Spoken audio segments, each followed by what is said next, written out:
Le froid mordant de la Pologne en ruine n'était pas seulement une sensation physique, c'était un manteau lourd qui enveloppait chaque âme, chaque respiration à l'intérieur des murs de barbelés. Pour les prisonnières polonaises, le camp n'était pas seulement un lieu de confinement, mais un purgatoire quotidien où l'espoir était un luxe dangereux, et la dignité, une flamme menaçant de s'éteindre à chaque aube. Les jours s'étiraient dans une routine brutale de travail épuisant, d'humiliation constante et de la faim qui rongeait de l'intérieur, plus persistante que n'importe quelle garde. Leurs noms avaient été remplacés par des numéros, leurs voix par des murmures étouffés, leurs avenirs par un vide incertain. Mais, même dans l'obscurité la plus profonde, une étincelle de résistance s'obstinait à briller dans les yeux de certaines. Maria, avec ses cheveux gris et ses mains calleuses, était un phare silencieux. Sa présence, à elle seule, transmettait une force inébranlable, un rappel que la vie existait avant cet enfer et, peut-être, pourrait exister après. Léna, en revanche, irradiait une rébellion jeune et féroce. Ses yeux, qui auraient dû ne voir que la beauté de la vie, portèrent désormais la fureur contenue de celle qui refusait d'être brisée. Et il y avait Kasia, la plus jeune, avec une quiétude qui frôlait l'invisibilité.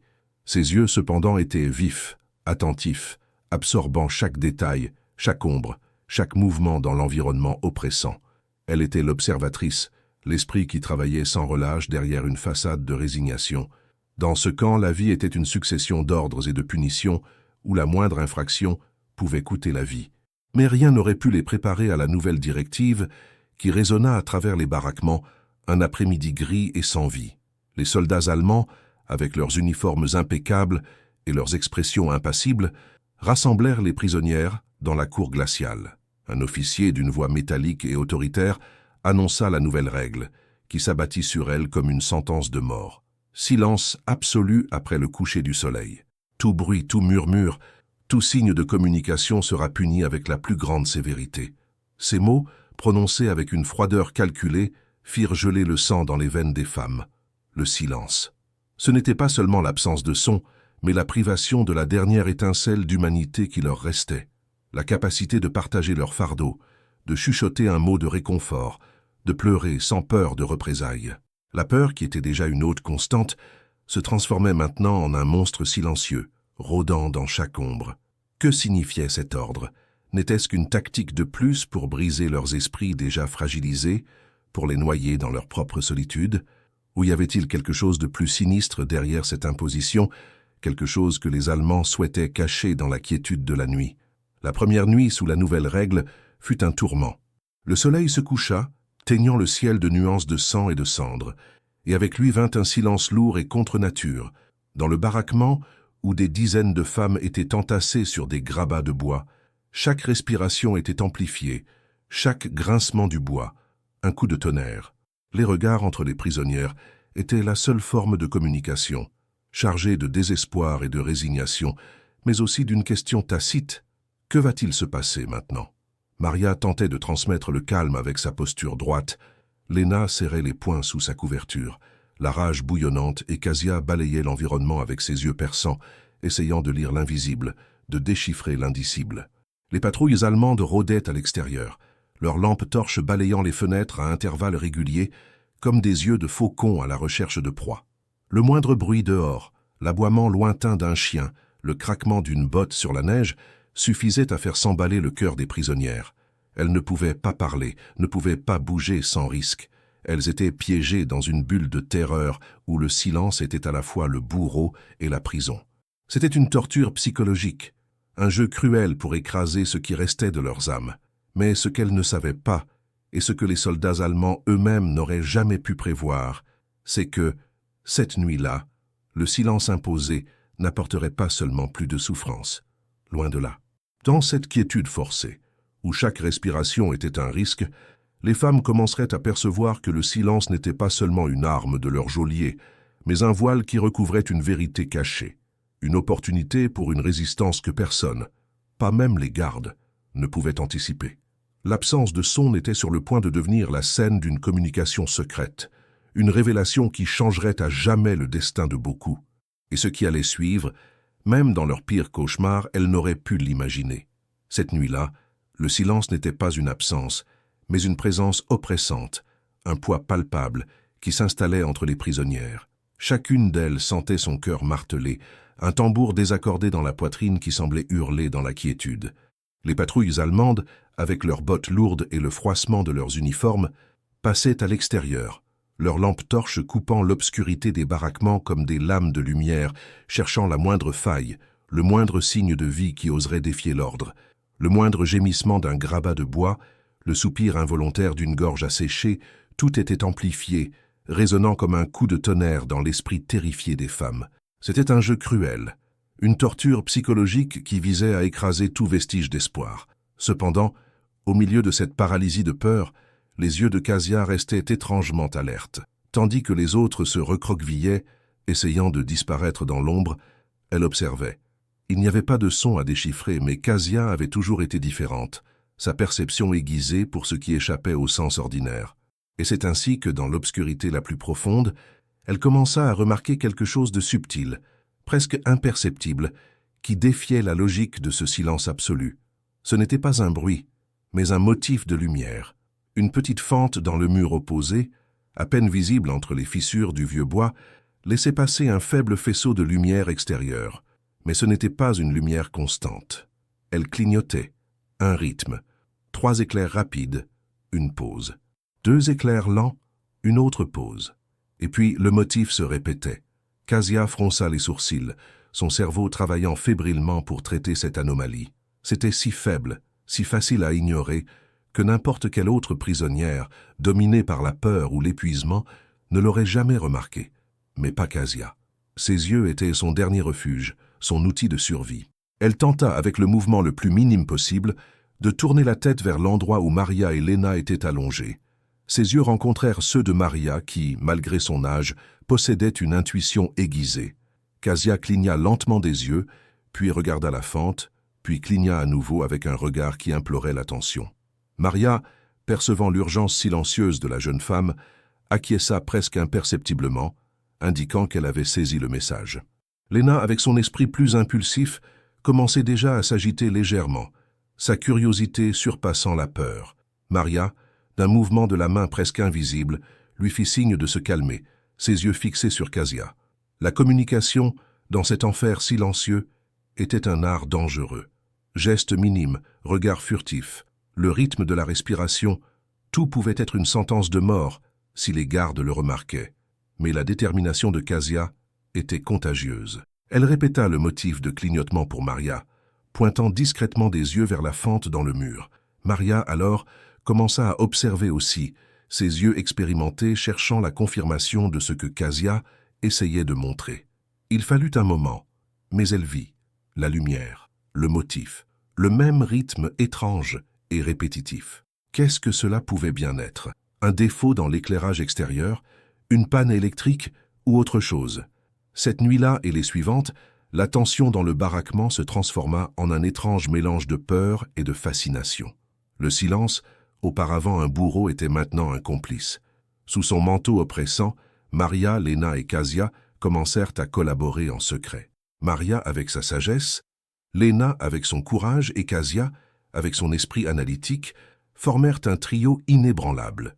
Elles développèrent un système rudimentaire de communication non verbale, utilisant le rythme de subtils tapotements sur le bois du grabat, imperceptibles aux oreilles des gardes, ou des signes de la main faits dans l'obscurité totale, lorsque la lampe torche du garde venait de passer.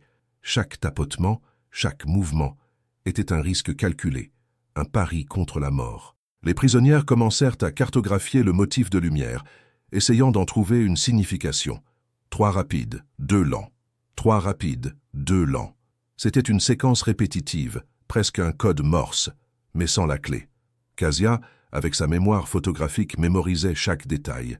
Maria, avec son expérience de vie, tentait de discerner l'origine de la lumière. Lena, avec son audace, voulait agir, mais Maria la retenait, sachant que la précipitation serait fatale. Chaque nuit, elles s'enfonçaient davantage dans le mystère, leurs esprits travaillant en synchronie, même sans un seul mot prononcé. La vérité, lorsqu'elle commença à se révéler, fut un choc. Maria, après des jours d'observation minutieuse et avec l'aide des déductions de Kasia, réalisa que la lumière ne venait pas d'une source extérieure commune. Ce n'était ni une lampe, ni une patrouille. Le motif était trop spécifique, trop intentionnel. Et puis elle remarqua autre chose. Le rythme de la lumière s'alignait avec un son presque inaudible qui venait de sous la terre, un tremblement subtil qui ne pouvait être perçu que dans le silence le plus absolu. Un son qui, avant l'ordre du silence, aurait été complètement étouffé par le murmure constant du baraquement, par les gémissements, par les pas, par la vie même des prisonnières. Ce que les Allemands n'attendaient pas en imposant le silence, c'est qu'ils étaient involontairement en train de créer les conditions parfaites pour que leurs prisonnières aiguisent leurs autres sens à un niveau extraordinaire. Ils voulaient étouffer la résistance, mais au lieu de cela, ils forcèrent les femmes à devenir des maîtresses dans l'art de la perception. Et ce que Maria et Kasia percevaient avec une clarté terrifiante était le son et le motif d'une excavation. Quelqu'un était en train de creuser, un tunnel, et le motif de lumière était un signal. Ce n'était pas leur plan, ni un plan des gardes pour les opprimer. C'était un plan d'évasion qui était déjà en cours, probablement orchestré par d'autres prisonniers dans un baraquement voisin, ou peut-être par un groupe de résistance extérieure. Le silence forcé par les troupes allemandes, destiné à cacher la vie et l'espoir, était, ironiquement, devenu le voile qui révélait la plus grande des opportunités.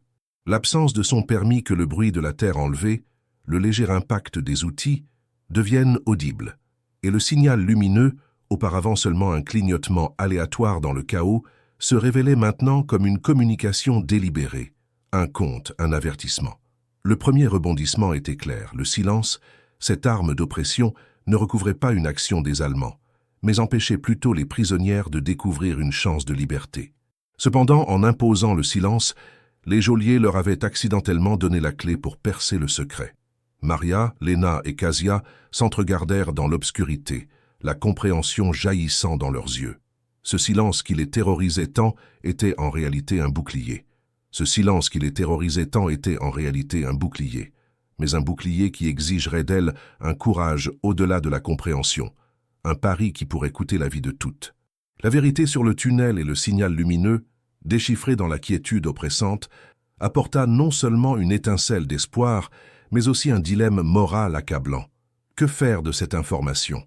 Rester dans la sécurité de la soumission, ignorant la chance de liberté, ou embrasser le risque mortel que l'opportunité présentait?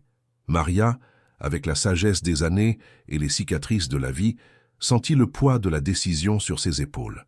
Ses yeux rencontrèrent ceux de Lena, qui brûlèrent d'une détermination féroce, et ceux de Kasia, qui, bien que jeune, débordaient d'une intelligence aiguisée et d'un sens inné de la justice. Le choix n'était pas seulement le leur, mais celui de toutes les femmes dans ce baraquement et peut-être de tout le camp. Le silence qui leur avait révélé le chemin les forçait maintenant à prendre une décision sans un seul mot. Dans l'obscurité de la nuit suivante et des suivantes, la communication silencieuse devint plus élaborée, plus urgente. Des tapotements subtils sur le bois du grabat, un code de touches et de grattements que seules elles pouvaient entendre, furent développés pour discuter du plan. Maria, la leader naturelle, utilisait la paume de sa main pour indiquer oui ou non, lorsque les lampes torches des gardes balayèrent la fenêtre. Kasia, avec son esprit analytique, dessinait des cartes imaginaires dans la poussière du sol avec le bout du doigt, les effaçant rapidement, tandis que Lena, avec son courage, se portait volontaire pour les tâches les plus risquées. Le plan, méticuleusement élaboré dans la quiétude de la nuit, était audacieux. Le tunnel, qui semblait venir d'un baraquement adjacent ou de l'extérieur du périmètre principal, était la seule issue. Le signal lumineux que Kasia avait remarqué, déduisirent-elles, était un conte. 3 éclairs rapides, 2 lents, peut-être le nombre de jours restants avant la fin ou la quantité de prisonnières qui pourraient être secourues à la fois. Leur tâche serait de préparer le chemin, d'assurer le silence absolu au moment critique et, si possible, de distraire les gardes. Le plus grand défi était la coordination. Comment déplacer des dizaines de femmes, épuisées et terrorisées, en complet silence? Comment s'assurer qu'aucune d'elles, dans un moment de panique ou de désespoir, ne ferait un bruit qui les condamnerait toutes? La réponse vint sous la forme d'une chorégraphie macabre, répétée sans son. Maria, avec ses gestes lents et précis, instruisait les femmes à pratiquer des mouvements minimaux. Comment glisser du grabat, comment ramper sur le sol froid, comment ouvrir la porte du baraquement sans qu'elle ne grince. Chaque pas était une prière silencieuse, chaque mouvement, un acte de foi, La tension dans le baraquement devint presque insupportable. Les femmes dormaient peu, leurs nerfs à vif. Chaque grincement du bois, chaque murmure du vent était une alerte. Les gardes allemands, indifférents au drame silencieux qui se déroulait sous leur nez, maintenaient leur patrouille de routine. Mais maintenant, pour les prisonnières, le passage de chaque soldat était un test de nerfs. Elles apprenaient à synchroniser leur respiration, à figer leurs mouvements à l'instant où les lampes torches balayèrent les fenêtres, à transformer leur corps en statue de peur et d'espoir. Une nuit, tandis que Kasia et Lena se préparaient pour l'une de leurs incursions silencieuses, essayant d'identifier l'origine exacte du tunnel, un bruit sec et lointain résonna à travers le camp. Un coup de feu. Le cœur de toutes s'arrêta. Était-ce un prisonnier qui tentait de s'échapper? Leur plan était-il découvert? Les gardes redoublèrent la patrouille, leurs bottes marchant plus fréquemment, leur voix, auparavant étouffée, maintenant plus audible et menaçante. Maria signala à toutes de rester immobiles, le corps tendu, les yeux fixés sur la porte. Le silence qui était auparavant un bouclier se transformait maintenant en un piège. Tout mouvement, tout bruit serait fatal. Pendant des heures, elles restèrent immobiles, la respiration contenue, la peur rongeant leurs entrailles. L'odeur de sueur et de terre mouillée emplissait l'air, mêlée à l'arôme métallique de la terreur. Lorsque l'intensité de la patrouille diminua, un soulagement lent et douloureux parcourut le baraquement. Elles avaient survécu à ce moment de quasi-découverte, mais la leçon était claire. Le risque était immense, et la moindre erreur pourrait coûter la vie de toutes. Malgré le danger constant, l'espoir, auparavant un murmure lointain, pulsait maintenant avec une force renouvelée. Le silence que les Allemands avaient imposé pour briser leurs âmes était ironiquement devenu le catalyseur de la plus grande des résistances. Dans l'absence de son, elles trouvèrent un langage, une force collective qui transcendait les mots. Elles étaient prêtes à tout risquer, à défier le destin, à transformer la quiétude forcée en un cri silencieux de liberté.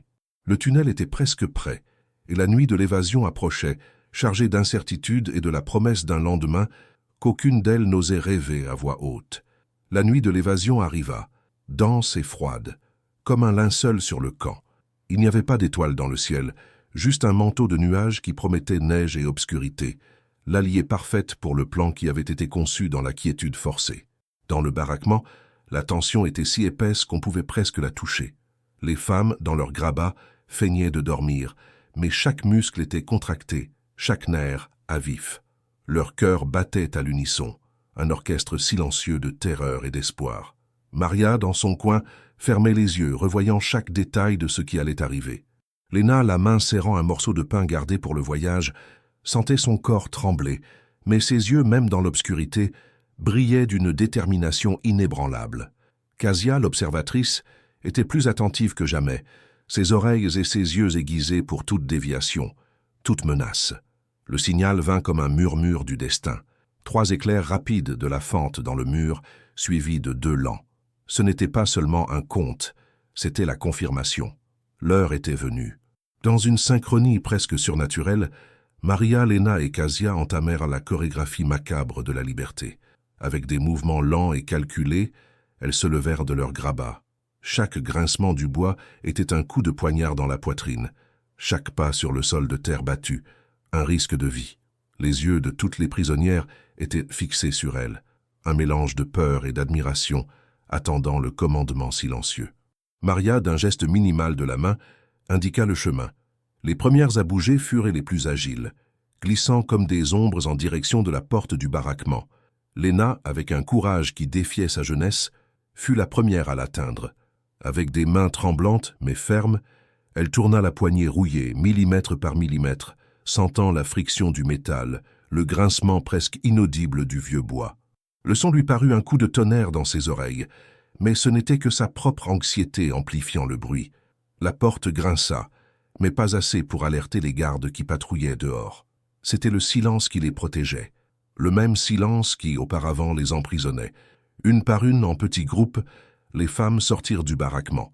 La nuit était d'encre, la brume rampait sur le sol, un voile protecteur que les cieux semblaient avoir envoyé. Elles rampaient sur la terre gelée, chaque respiration une prière, chaque mouvement un test de nerfs. Les lampes torches des gardes balayaient la zone à intervalles réguliers, et à chaque faisceau de lumière qui approchait, Elles se jetaient au sol, immobiles comme des cadavres, leur cœur battant à tout rompre. Dans un de ces moments de quasi-découverte, un soldat allemand passa à quelques mètres de Maria, sa botte frôlant la terre tout près de son visage. L'odeur de tabac et de cuir était forte, et Maria sentit la terreur glacée lui serrer la gorge. Elle retint sa respiration, priant pour que sa présence ne soit pas détectée. Le soldat continua son chemin, ignorant le drame silencieux qui se déroulait sous ses pieds. Kasia, avec sa vision aiguisée, fut la première à localiser l'entrée du tunnel. Ce n'était pas un trou évident, mais une ouverture déguisée sous un tas de décombres et de vieilles planches, près de la clôture la plus éloignée. Le travail était d'une ingéniosité impressionnante, et le silence imposé avait été crucial pour qu'il ne soit pas détecté plus tôt. Le plan n'était pas seulement de s'échapper, mais aussi, si possible, de laisser un message, une trace de résistance. L'entrée du tunnel était étroite et humide, sentant la terre mouillée et l'espoir. Une par une, elles descendirent, cédant mutuellement dans un silence absolu. Maria fut l'une des dernières. Avant d'entrer, elle regarda derrière elle vers le baraquement où tant de vies avaient été écrasées, et vers les tours de garde qui se dressaient comme des sentinelles de l'oppression. Elle sentit un mélange de tristesse et d'une fureur renouvelée. Le tunnel était long et claustrophobe, l'air était lourd, et la peur d'un effondrement était constante. Mais la promesse de liberté les propulsait. Elles rampèrent pendant des minutes qui semblaient des heures, suivant la trace de terre humide. Le bruit étouffé de l'excavation, qui auparavant leur avait révélé le tunnel, avait maintenant cessé. Le silence à l'intérieur du tunnel était presque aussi oppressant que celui de l'extérieur, mais c'était un silence différent, un silence de complicité. Alors, l'inattendu se produisit. Lorsque les premières prisonnières atteignirent la sortie, elles ne trouvèrent pas la forêt sombre et la liberté immédiate qu'elles espéraient. Au lieu de cela, le tunnel les mena à l'intérieur d'un autre baraquement. Un baraquement qui n'était pas pour les prisonniers, mais un entrepôt, rarement visité par les gardes, aux limites du camp. Elles avaient émergé dans un endroit qui, bien qu'encore à l'intérieur du périmètre du camp, offrait une chance de se regrouper et peut-être de planifier une prochaine étape avec plus de sécurité. Le rebondissement ne s'arrêta pas là.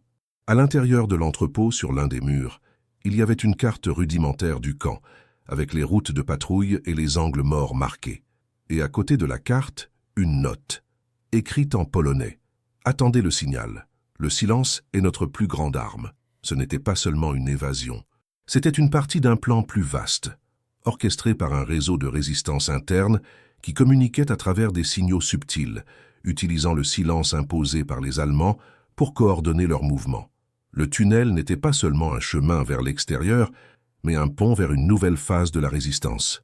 Les prisonnières polonaises n'avaient pas seulement découvert une voie d'évasion, elles avaient été recrutées, sans le savoir, pour un mouvement clandestin qui défiait les nazis de l'intérieur. Le silence qui les oppressait était, en réalité, le voile qui cachait une opération de renseignement à grande échelle. Ce à quoi elles ne s'attendaient jamais, ce n'était pas seulement la chance de s'échapper, mais l'opportunité de lutter, de faire partie de quelque chose de beaucoup plus grand, en utilisant l'arme même de leur geôlier contre eux. Léna sentit une montée d'adrénaline dans ses veines. Maria, avec une gravité renouvelée, comprit la profondeur de la situation. Kasia, avec un sourire presque imperceptible, comprit enfin la véritable signification des motifs lumineux. Elles étaient maintenant à un carrefour. La quiétude forcée leur avait donné non seulement une voie d'évasion, mais un objectif. Le silence, l'outil d'oppression, était devenu le véhicule pour un acte de libération et de révélation que ni les geôliers ni les prisonnières n'attendaient. Le plan était plus audacieux qu'aucune d'elles n'aurait pu l'imaginer, et la nuit de l'évasion n'était que le commencement. Le plan était plus audacieux qu'aucune d'elles n'aurait pu l'imaginer, et la nuit de l'évasion n'était que le commencement. L'air raréfié de l'entrepôt, qui promettait auparavant un soulagement temporaire, vibrait maintenant avec l'électricité d'une réalité nouvelle et dangereuse. Maria sentit un frisson parcourir son échine, non pas de froid, mais de la magnitude de ce qui était devant elle. Cette carte, grossièrement dessinée sur le mur, avec ses cercles et flèches marquant les routes de patrouille et les angles morts, n'était pas seulement un outil, c'était la preuve tangible qu'elle n'était pas seule, que la résistance existait, pulsant dans les ombres du camp. À côté, la note écrite en polonais, avec ces mots d'ordre, « Attendez le signal, le silence est notre plus grande arme », était un appel, un destin qu'elle n'avait jamais envisagé. Léna, toujours la plus impulsive, toucha la carte du bout des doigts, les yeux écarquillés. La fureur qui la propulsait auparavant se mêlait maintenant à une révérence stupéfaite. Elle comprit.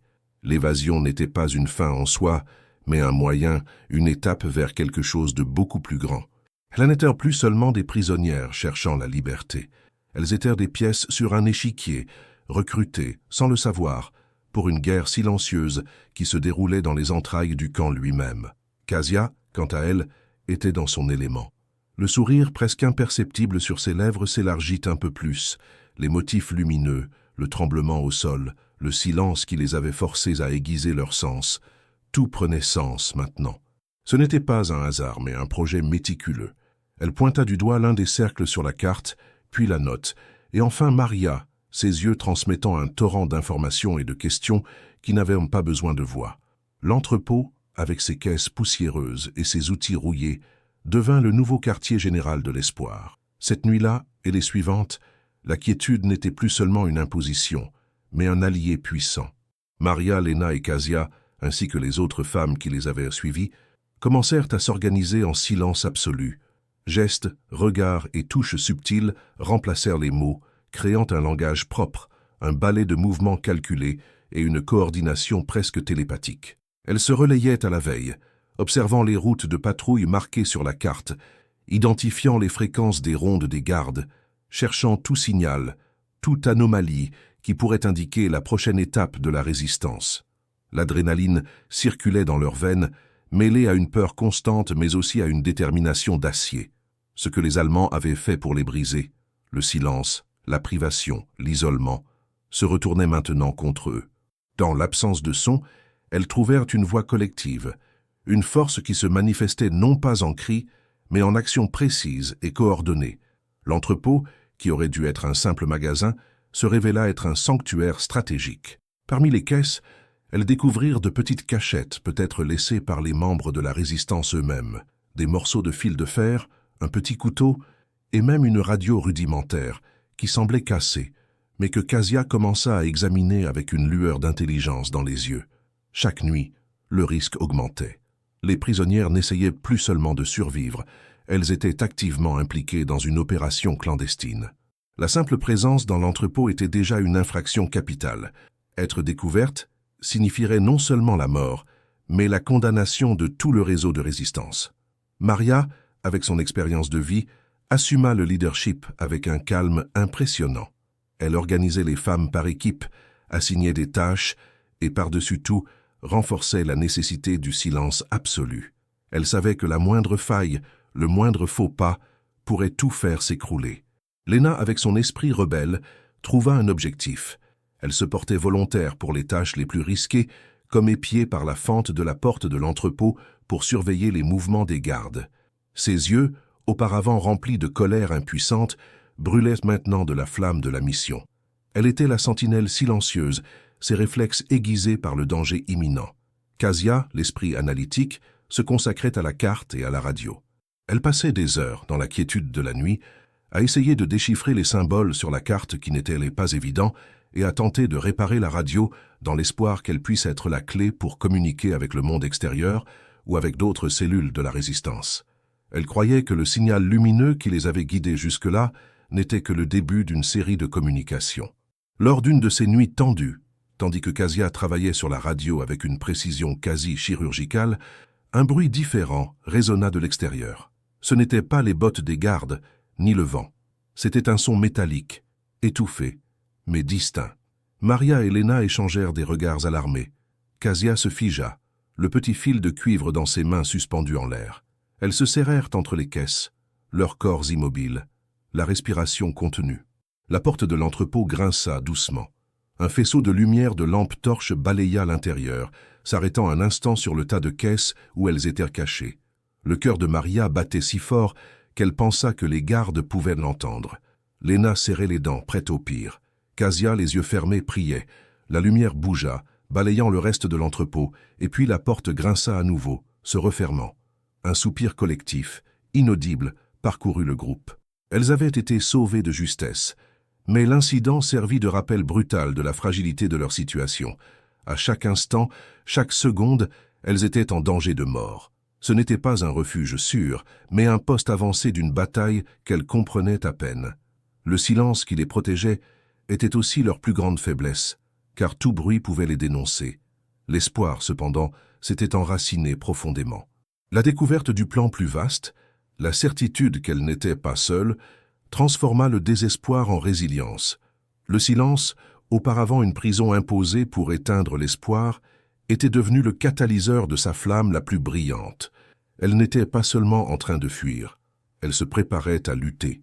Et ce qui allait suivre, le prochain signal, la prochaine mission, était une inconnue qui les maintenait au bord du précipice, mais les propulsait aussi vers l'avant avec un courage qu'elles-mêmes ne savaient pas qu'elles possédaient. Le destin du camp, et peut-être de nombreuses vies, était maintenant entre leurs mains silencieuses, attendant le prochain mouvement dans le grand jeu de la résistance. Dans le refuge temporaire de l'entrepôt, chaque nuit était une éternité d'attente, une scène pour la nouvelle réalité qui se dévoilait. L'air y était, bien que dense et poussiéreux, semblait vibrer d'une promesse silencieuse, un objectif qui transcendait la simple survie. Maria, avec la gravité que l'expérience lui imposait, sentait le poids du leadership, mais aussi la force que l'union de ces femmes lui procurait. La carte sur le mur, auparavant une énigme, était maintenant un guide, et la note un appel irréfutable à l'action. Léna, la jeune impétueuse, canalisait sa fureur et sa peur en une détermination d'acier. Il n'y avait plus de place pour le désespoir. Ses yeux, auparavant fixés sur la douleur, balayaient maintenant l'environnement avec une vigilance aiguisée, prête pour tout signal, tout mouvement qui indiquerait la prochaine étape. Elle était le feu de la résistance, le courage qui propulsait tout le monde. Casia, quant à elle, plongeait dans les détails, son esprit analytique perçant les complexités du plan. La radio, qui ressemblait à un morceau de ferraille, devenait un point focal d'espoir dans ses mains, un pont potentiel vers le monde extérieur ou vers d'autres maillons de cette toile de résistance. Le silence, auparavant un bourreau qui leur volait la voix, s'était métamorphosé en un complice, un bouclier. Sous son manteau, les prisonnières polonaises apprirent à communiquer sans mots, à conspirer sans bruit, à lutter sans être vues. Chaque geste, chaque regard échangé dans l'obscurité était une réaffirmation de leur humanité, un défi direct à l'oppression qui tentait de les écraser. Elles n'étaient pas seulement des survivantes, elles étaient des stratèges silencieuses, tissant une toile invisible d'espoir et de sabotage.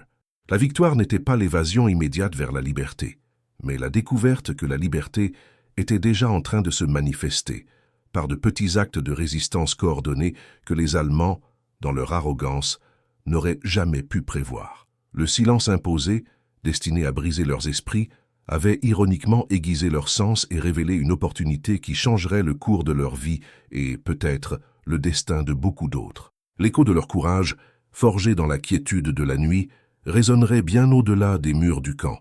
Un rappel que la voix de l'espoir peut être la plus puissante des armes.